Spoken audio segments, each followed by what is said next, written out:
উপরে আঘাত খুবই ন্যাক্কারজনক একটা ঘটনা। আমরা এটা নিন্দা করি। আমরা এই পুরো জিনিসটা আমরা ইনভেস্টিগেট করব।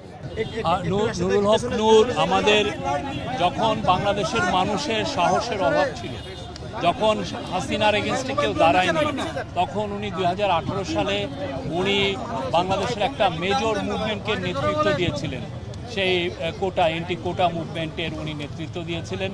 তার সাহস এবং আপনারা দেখেছেন 2024 সালের জুলাই মাসে আপনি দেখেন যখন আন্দোলনে তার পুরো গণ অধিকার পরিষদ সবাই ছিলেন এবং নূরকে 19 জুলাইকে ওরা 20 জুলাই রাতে ধরেছে। ওটা 19 জুলাই দিবাগত রাতে ওনাকে অ্যারেস্ট করা হয় এবং ওনাকে ওখানে নির্মমভাবে টর্চার করা হয়। এই ঘটনায় ব্যবস্থা নেবেন কিনা সেটা আমরা জানতে চাই। আমরা বলছি তো এটা ইনভেস্টিগেট হবে। আচ্ছা, একই সাথে এই আমি এখানে আছি, আমি কথা বলছি না, আমি কথা বলতে পারি না। কিভাবে বলে এখানে পরে দিবে সেনাবাহিনী বলে জুলাই পরে দিবে, এটা কিভাবে বলে?